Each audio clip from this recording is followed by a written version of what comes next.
आदरणीय नागर साहब की लोकप्रियता, उनका नेतृत्व और दूदू फागी को राजस्थान के साथ साथ देश के मानचित्र पर एक अद्भुत तरीके से जो प्रगति के पथ पर आगे बढ़ाने का आपने कार्य किया है। हम सबके लोक लाडले विधायक आदरणीय श्री बाबूलाल जी नागर साहब। बोले तेजाजी महाराज की, बोले बस्ती माता की। उपस्थित बुजुर्गों, नौजवान साथियों और माता और बहनों, आज आपके बीच आपने मेरा स्वागत किया, लेकिन सही मायने में आज जो इस गरुड़ा को, नैन्सिया को हर घर में पीने की पानी की व्यवस्था हो, यहाँ बड़ी टंकी बने, इस बात का अगर कोई श्रेय जाता है तो इस गरुड़ा गांव की सरपंच और 25-30 औरतों को जाता है। इस बात का जो श्रेय है वो गरुड़ा की सरपंच संतोष चौधरी और 25-30 महिलाएं। एक बार पता नहीं किन्होंने इसको बैठाया था या कोई ज्ञान दिया था, 25-30 महिलाएं जयपुर आ गई। बूढ़ी बूढ़ी माताएं थी, मुड्डे से नीचे उतर गई, फर्श पे बैठ गई। अब हम घर नहीं जाएंगे, पीने की पानी की समस्या है, यहीं रोटी खाएंगे, यहीं सोएंगे। मैंने कहा नागर तू भी पहली बार ही पंजी में आया है, चौथी बार तू एमएलए बन गया, लेकिन तू पहली बार ही ऐसा पंजी में आया है। भर बस गाड़ियां आ जाए तो आश्वासन दे दें, विश्वास दे दें और ये कह दें कि प्रयास करूंगा और मामला निकल जाता है। लेकिन ऐसे से कोई ट्रेनिंग लेकर आई हो, एक दो बूढ़े बुजुर्ग पटेलन थी माताराम, जैसे कोई कहीं से फिल्मों में काम करती हैं, कोई नाटकों में, ऐसे जैसे कोई ट्रेनिंग लेकर आई हो, मुड्डे से बैठ के नीचे बैठ गई। कौंजा में भी थे भी रोटी खाओ और हमारी भी रोटियों का इंतजाम करो।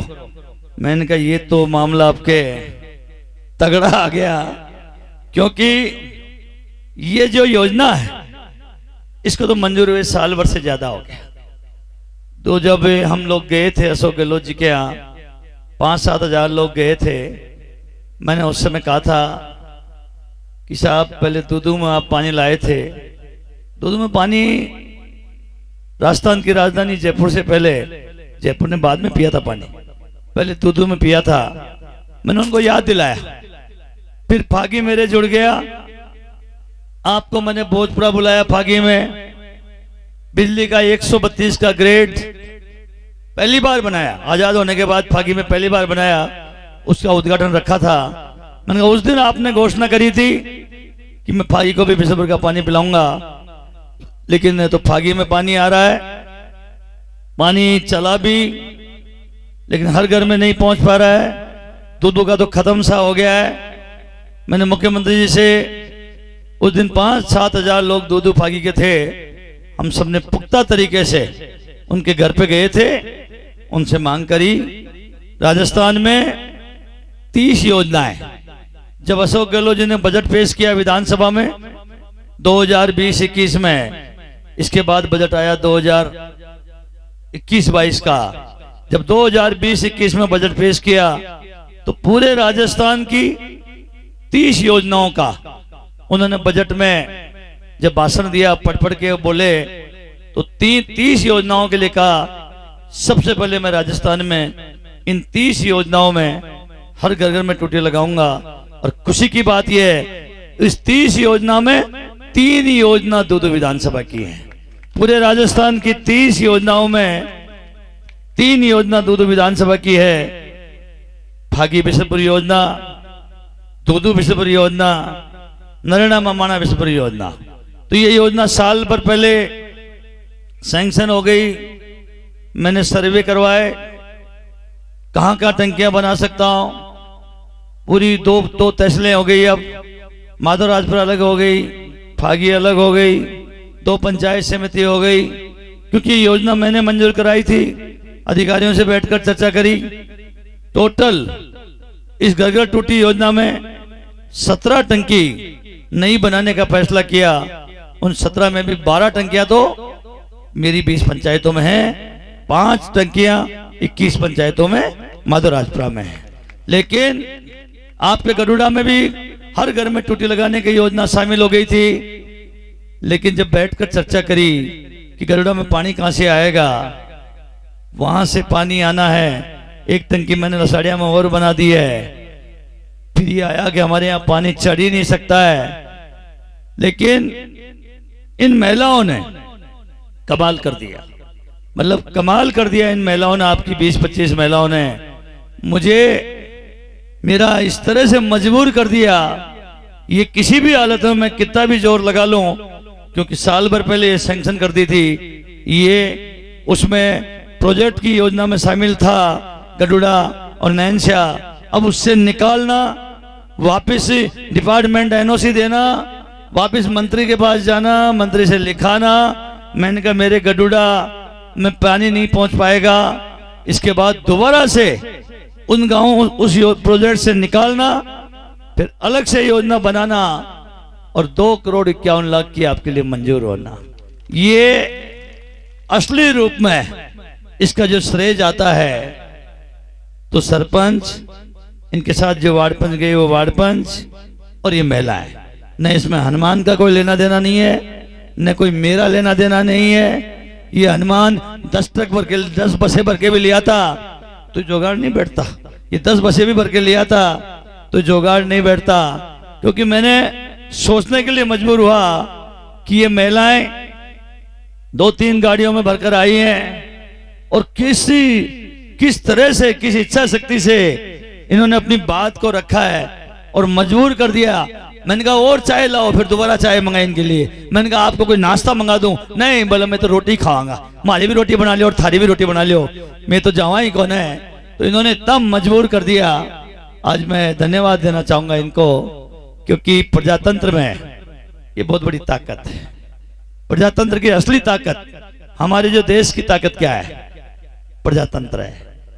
इस दुनिया में हमसे पहले हमारा जो मुल्क था वो तो एक मध्यम वर्ग का मुल्क था किसी जमाने में। इस दुनिया में बहुत से ऐसे देश हैं जो हमसे बहुत आगे हैं।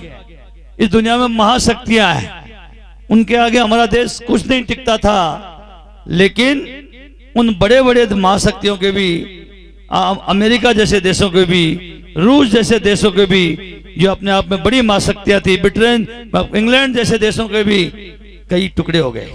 लेकिन हमारा जो मुल्क है आज भी एक ही है। आज ये मुल्क हिंदुस्तान है, भारत है, हमारे टुकड़े नहीं हुए। इसकी बड़ी ताकत है प्रजातंत्र।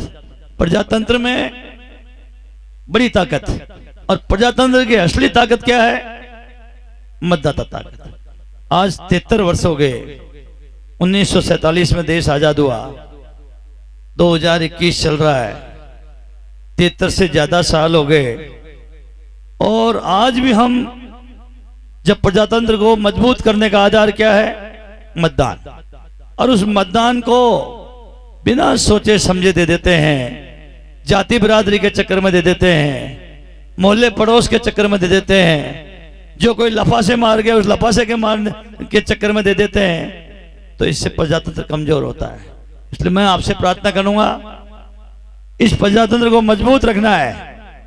उस आदमी की मदद करिए, उसका साथ दीजिए, उसको आशीर्वाद दीजिए जो आपका ध्यान रखता है, दुख तकलीफ में आपके साथ खड़ा रहता है, हर परेशानी में आपकी मदद करने की कोशिश करता है, आपके विकास के काम कराने की कोशिश करता है।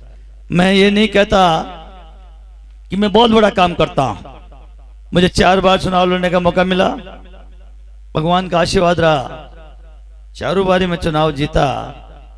आपके यहाँ दूसरी बार लड़ा हूं, लेकिन मैं कह सकता हूं दूसरी बार जब मुझे विधायक का मौका दिया, आपके यहाँ दूसरी बार लड़ा हूं, तो से चौथी बार लड़ा हूं, 2 बार आपके यहाँ वोट मांग चुका हूं। लेकिन मैं कह सकता हूं, गिना सकता हूं, जब प्रथम बार आपने मुझे मौका दिया, मैंने वो काम हाथ में लिया जो मेरे से पहले 65-70 साल 65 साल में किसी ने भी हाथ में नहीं लिया।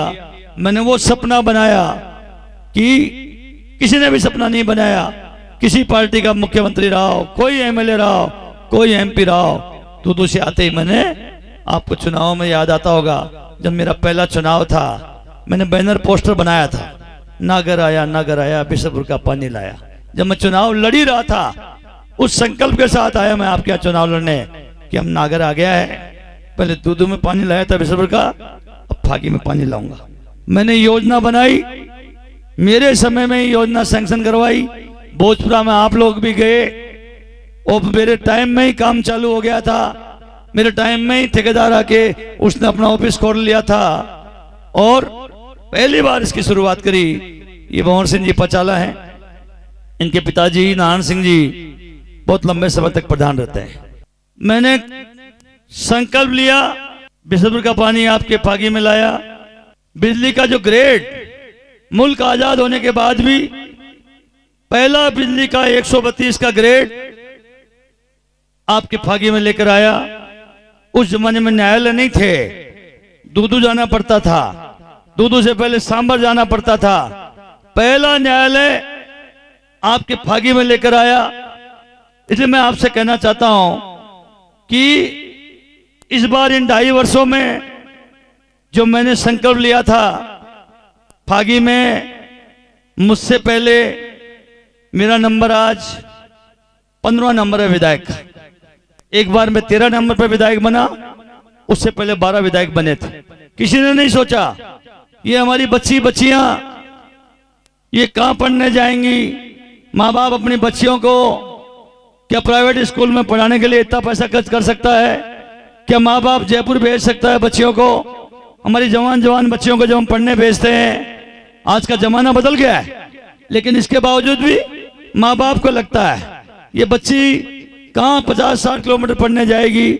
मैंने आपके यहाँ आपके ही रोड पे गलुड़ा के लगते हुए मैंने आपकी कॉलेज खुला दी है और उसका बिल्डिंग का पैसा भी मंजूर कर दिया है। कॉलेज चालू हो गई है। 2-3 महीने में 1.5 महीने में आपके गरुड़ा के लगते ही सीमा पर आपके कॉलेज चालू कराऊंगा। हमारे बच्चियां, आज का जो जमाना है, दौर है, अंग्रेजी बहुत जरूरी हो गया है। अब अंग्रेजी स्कूलों में बहुत ज्यादा फीस लगती है। इसी मैंने आपके अंग्रेजी स्कूल भी सरकारी फागी में खोल दिया है। हमारे बच्ची भी अब आराम से सरकारी स्कूल में अंग्रेजी की पढ़ाई करेंगे। आपके लिए हॉस्पिटल आप कल्पना नहीं कर सकते, 101 लोग पूरे हॉस्पिटल में कर्मचारी कितने सैंक्शन हुए हैं? 101, 28 डॉक्टर, 28 नर्सिंग स्टाफ और आपके फागी में जिला अस्पताल खोल दिया है। ये ऐसे काम होते हैं और ऐसे काम होते हैं कि जो जीवन भर याद आते हैं। एमएलए आएंगे जाएंगे, लेकिन मैं आपसे इतना ही प्रार्थना करना चाहता हूं, प्रजातंत्र की जो असली ताकत है वो मतदान।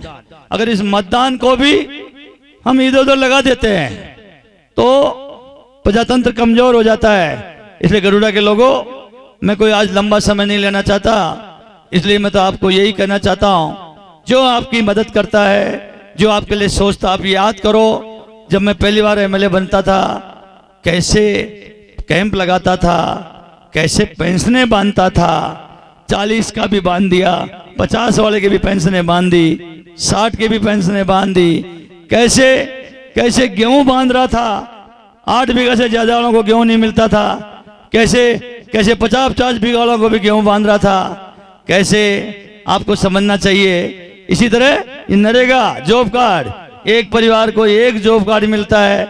मैंने कहा नहीं, अगर नाबालिग जितने भी बच्चे हैं, एक बाप के 4 बेटे हैं, तो इनका 5 जॉब कार्ड बना दो। एक जॉब कार्ड में 100 हाजिरी होती है, 5 बनाओगे तो 500 हाजिरी में मजदूरी मिलेगी। ये कॉन्सेप्ट है, सोचने का तरीका है।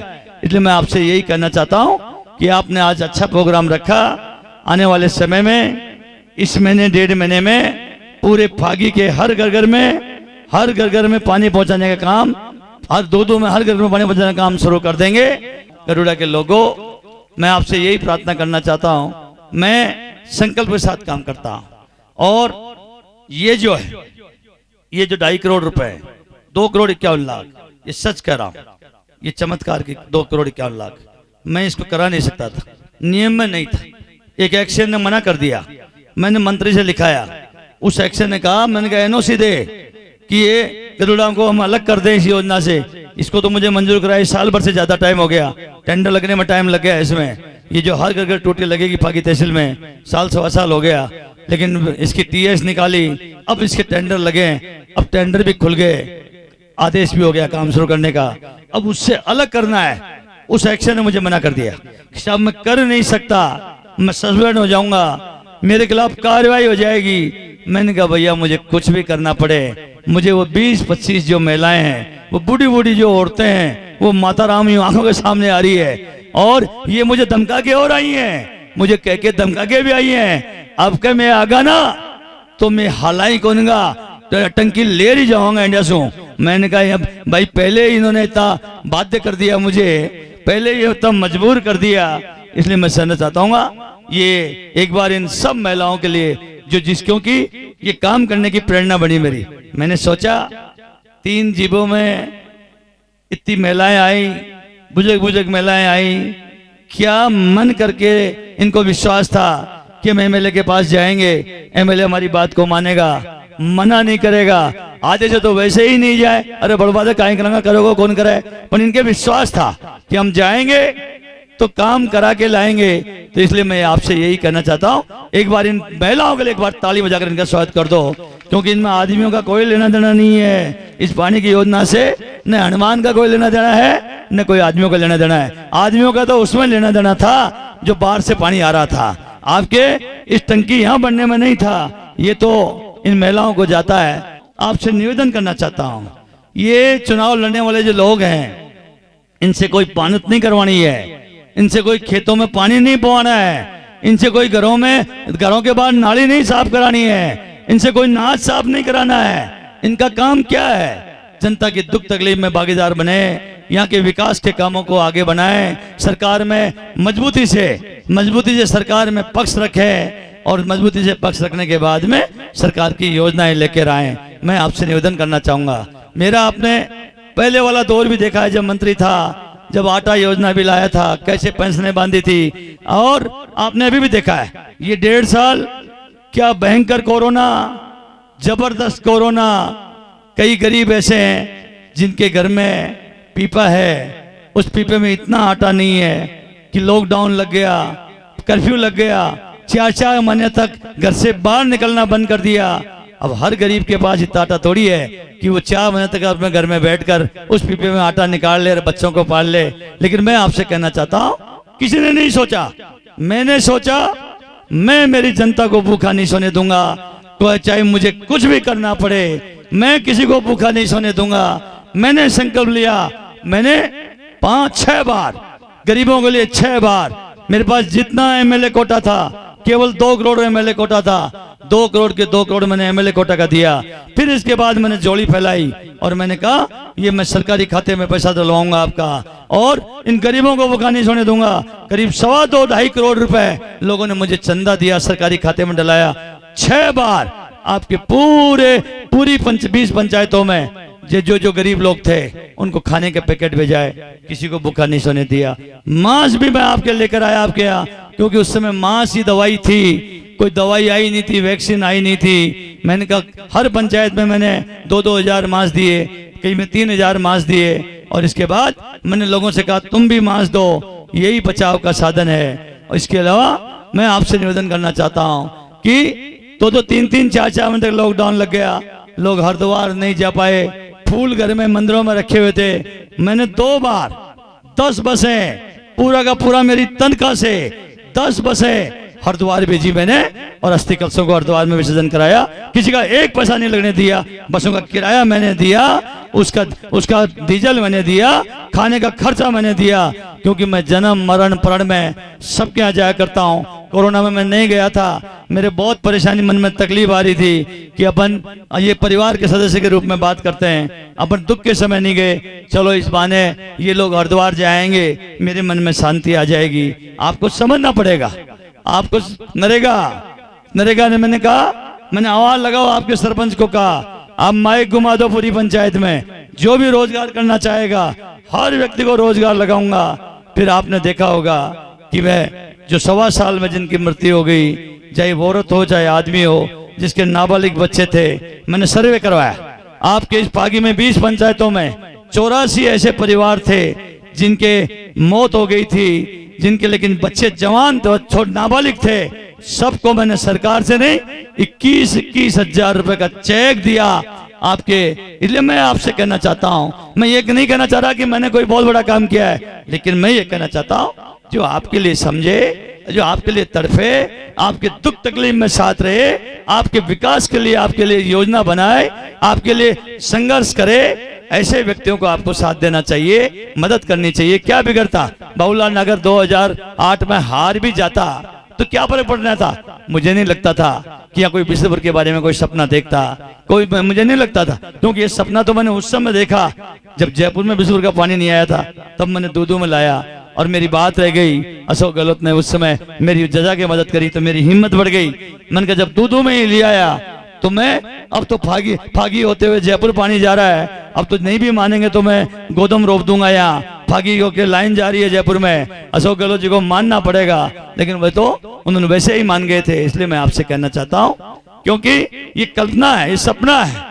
सपना यहाँ बहुत नेता लोग बैठे हैं, कई वर्षों से राजनीति करते हैं, लेकिन किसी ने नहीं सोचा हमारे बच्चे अंग्रेजी स्कूल पढ़े, हमारे बच्चे यही बच्चे हमारी कॉलेज में पढ़े, हमारे बड़ा अस्पताल हो, हमारी सड़कों का जाल बिछ जाए। ये जितेश चौधरी जी मंडावरी रहते हैं, क्या हाल था, निमड़ा से पूरी रोड ही खुद गई थी और पूरी की पूरी मैंने नई मंजूर कराई। मैं आपसे कहना चाहता हूँ ये जो काम है ये प्रजातंत्र की ताकत है। प्रजातंत्र की ताकत को कमजोर मत होने दो। जो काम करता है किसी जाति का है, किसी पार्टी का है, अगर वो दुख तकलीफ में आपके साथ देता है, आपका काम करता है, आपका भला सोचता है, तो ठोक के उसको आशीर्वाद दो, चचा के उसकी मदद करो, तो कम से कम प्रजातंत्र मजबूत होगा। अगर आप मजबूत नहीं करेंगे तो काम करने वाले आदमी को धक्का लगता है। आप देखते हो मुझे वोट देता है कि नहीं देता है, मेरा फोन 24 घंटा पूरी रात का खुला रहता है और अधिकतर मेरे पास उन लोगों का फोन आता है, ये जो हमारे बच्चे जाते हैं, कोई जयपुर पढ़ते हैं, कोई कहाँ जाते हैं, किसी की मोटरसाइकिल पकड़ लेता है, किसी कोई गाड़ी पकड़ लेता है, कोई चपेट में आ जाता है, मुझे वोट नहीं देता है, फिर भी सबसे पहले फोन किसको करता हो? बाबूलाल नगर को करता है। जो ही कोई गाड़ी पकड़ में आई, नागर ने फोन मिलाओ तत्काल, क्योंकि उसको भी ये पता है नागर के अलावा कोई सुनने वाला नहीं है। अगर सुनेगा तो नागर ही सुनेगा, फोन उठाएगा तो नागर ही उठाएगा। इतना उसके भी विश्वास है। जो नहीं भी वोट देता है उसके भी ये विश्वास है कि हम अगर नागर के पास जाएंगे तो नागर हमारी साथ खड़ा हो जाएगा, हमारा प्रयास करेगा। आप कल्पना करो, यहाँ बड़े बड़े पटेल लोग बैठे हैं, ये बहुत आदमी, बहुत बड़े बड़े नेता लोग बैठे हैं, लेकिन इन महिलाओं ने या तो कोई न कोई किसी ने इसको पढ़ाया है, इनको ट्रेनिंग दी है, किसी ने सिखा के भेजा है, और सिखा के नहीं भी भेजा तो कम से कम इनके मन में इतना तो आया कि हम जाएंगे तो चाहे जोरा मर्दी करके लाए हमारा काम, लेकिन करके लाएंगे, और जोरा मर्दी करके लिया है। आज मैं आपके बीच आ गया आपको ये तोहफा देने के लिए, आपके घर में आपकी यहाँ पानी की परमानेंट व्यवस्था करने के लिए। अब मैं समझता हूँ जल्दी आपके पानी का काम हो जाएगा और अच्छा काम होगा। इस अवसर पर आपने मेरा स्वागत किया, सत्कार किया, आपने शानदार स्वागत किया, आपने शानदार स्वागत किया। देखिए मेरे इन चीजों से कोई फर्क नहीं पड़ता, मैं तो केवल एक चीज जानता हूँ, मैं मेरा कर्म करता हूँ। 7 गांव पटे, कोई माई गालेर कोई नटे, मेरा तो ऐसा ही मामला है, यही तरीका है मेरा। जीवन में 5 चुनाव लड़ लिए मैंने, 1 बार जिला परिषद का लड़ा, 4 बार एमएलए का लड़ा, और अब तो चुनाव ऐसा लड़ा मेरे पास झंडा भी नहीं था, चिन्ह भी नहीं था, पार्टी भी नहीं थी। अब के तो सिलेंडर हाथ में आ गया है मेरे, लेकिन जनता ने सिलेंडर को ही भर दिया, इतना जोर से भर दिया, इतना तो कभी मैं जब कांग्रेस लड़ता जब भी मेरे वोट नहीं आए। इसलिए मैं आपसे कहना चाहता हूँ, आप चाहते हो आपकी कदर हो, आप चाहते हो आपको लोग पूछते रहे, तो काम करने वाले आदमी की मदद करो। कोई जाति बिरादरी क्षेत्र कोई काम नहीं आता है। ये बरसों से आप समझ रहे हो, जो मैंने आपसे चर्चा करी, किसी ने कल्पना ही नहीं करी होगी। अरे कॉलेज खोलना तो दूर की बात है, कॉलेज तो तब खोलेगा जब कॉलेज खोलने का कल्पना करेगा, जब कॉलेज खोलने की सोचेगा। बड़ा अस्पताल तो तब खोलेगा जब बड़ा अस्पताल खोलने की सोचेगा। अंग्रेजी स्कूल तो तब खोलेगा जब अंग्रेजी स्कूल खोलने की सोचेगा। मैंने सोचा है, मैंने फागी से टोंक 60 किलोमीटर है। मैंने अशोक गहलोत जी से कहा, मुख्यमंत्री जी इसको स्टेट हाईवे करो। स्टेट हाईवे में हम यहाँ ठेठ नागौर से जुड़ जाएंगे, नागौर से भी आगे चल जाएंगे, बीकानेर साइड में चल जाएंगे हम लोग। जब क्योंकि ये सीधा 60 किलोमीटर आगे मैंने दूदू से भाटीपुरा नागौर मंजूर करा दिया 90 करोड़ रुपए उसके, तो इसको स्टेट हाईवे घोषित करो। जब अशोक गहलोत जी ने राजस्थान में स्टेट हाईवे घोषित करने का आदेश किया तो पहला नाम है इसका भागी से टोंक स्टेट हाईवे घोषित किया जाए, पहला आदेश किया उन्होंने। इसलिए मैं आपसे कह रहा हूं, हर चीज की पूर्ति कब होती है? जब आदमी सोचता है, संकल्प लेता है। ये इस सरपंच ने, आपकी ने, इनकी बहनों ने, जो 20-25 बहनों ने, इन्होंने मनी मन संकल्प लिया और आदमियों को भी सीख दिया। ये जो मंच में नेता लोग बैठे हैं ना, इनको भी इन्होंने सीख दिया कि अगर संकल्प कर लेते हैं, अगर सच्चे मन से संकल्प करते हैं तो उसमें कामयाबी मिलती है। यही मैं कहना चाहूंगा। मेरा आपने स्वागत किया, सत्कार किया। मेरी तो खुद की भी 2-3 दिन से तबीयत खराब थी, लेकिन 2 दिन पहले मुझे तो पता नहीं मेरा कब जन्म हुआ था, कागजों में था मेरा 10 अक्टूबर का। तो मैं कोई प्रोग्राम रखता नहीं हूँ जन्मदिन के में। मैं तो हमेशा कोई मंदिरों में जाता हूँ, यात्रा पे जाता हूँ। अब के कुछ नौजवान बच्चों ने कहा कि नहीं साहब, आपके दूदू में हम रखेंगे प्रोग्राम, उसमें आना। मेरी आंखें फटी रह गई। जो सैलाब उबड़ा, जो जन सैलाब उबड़ा, उससे मुझे इतनी ताकत मिली कि मैं बसें भी लगाता तो इतने आदमी इकट्ठे नहीं होते जितने आदमी, 10-12 हजार आदमी इकट्ठे होना, अपने अपने खर्चे से आना।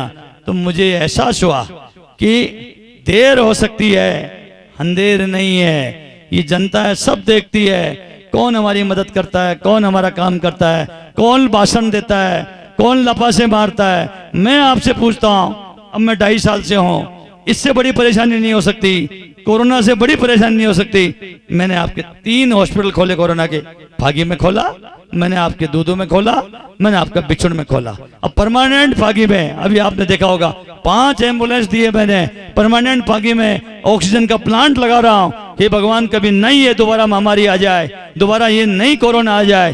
परमानेंट ऑक्सीजन का प्लांट लगा रहा हूँ कि ऑक्सीजन के लिए किसी कंपनी में जाने की जरूरत नहीं है, यहीं की यहीं ऑक्सीजन बनेगी। कोई बीमार हो जाएगा, बड़ा हॉस्पिटल मंजूर हो ही गया है, डॉक्टर आ ही गए हैं। इसलिए मैं आपसे कहना चाहता हूँ, ये सब चीजें आप याद करो। बोर्ड सब लेके जाते हैं, भाषण सब देते हैं, लंबे भाषण देते हैं, कुर्ता पहन के आ जाते हैं। कोई दिल्ली की बात करता है, कोई जयपुर की बात करता है। मैं आपसे पूछना चाहता हूँ, इससे बड़ा खराब नहीं हो सकता जब अस्पताल में बिस्तर नहीं है, जब अस्पताल में ऑक्सीजन नहीं है, जब इंजेक्शन नहीं है, मरीज आदमी मर रहा है, उसको भर्ती होने के लिए जगह नहीं है और 4-4, 5-5 महीने तक घर में पड़ा हुआ है। उसके टावर की क्या स्थिति है, एक भी पूछने नहीं आया आपके पास। अगर आया तो केवल बाबूलाल नागर आया। इसलिए मैं आपसे कहना चाहता हूँ, एक भी पूछने नहीं आया, एक भी कि अरे गरुड़ा के लोगो, लसाड़िया के लोगो, तुम मर गए कि जिंदा हो, 4-4 महीने तुम भूखे सोए हो। अरे हर आदमी के पास बोरियां गेहूं थोड़ी है। बहुत से लोग हैं जो रोज मजदूरी करते हैं, बेचारे रोज कुआ खोदते हैं, रोज पानी पीते हैं, रोज मजदूरी करते हैं, रोज अपना पेट पालते हैं। एक भी नहीं आया। इसलिए मैं आपसे कहना चाहता हूँ, हे गरुड़ा के लोगों, मैं तो आपको माँ बाप का दर्जा दे रखा है। कब मनन करोगे तुम लोग, कब समझोगे? बहुत मुश्किल से काम करने वाला आदमी आता है। अरे हर आदमी की बस की बात नहीं है काम करने की, हर आदमी की सोच ही नहीं होती है कैसे विकास के काम आते हैं, कैसे योजनाएं बनती हैं। अगर काम करने वाला आदमी आपसे छूट गया, उसका कुछ नहीं बिगड़ेगा। मैं 5 साल चुनाव में नहीं रहा, मेरे साथ धोखा किया, षड्यंत्र किया, मेरा क्या बिगड़ा? वापिस आ गया। बिगड़ा तो किनका बिगड़ा?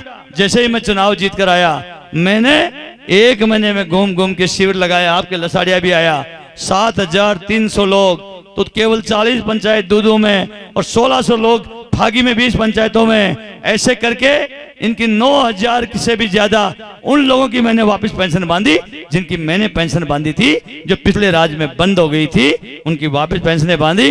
वापस उनके गेहूं अब 1 साल से गेहूं नहीं मिल रहा है, गेहूं का वो बंद कर रखा है ऊपर से, लेकिन आते ही मैंने उनके गेहूं बांधे, उनके पेंशनें बांधी, नरेगा के वापस काम को वापस चालू किया। इसलिए मैं आपसे कहना चाहता हूं, मैं जो स्कूल खोल के गया था, बहुत तकलीफ होती है, 24 स्कूल जो मैंने खोली थी दूधू फागी में, बेईमानों ने, मैं नहीं था, 24 स्कूल बंद कर दी।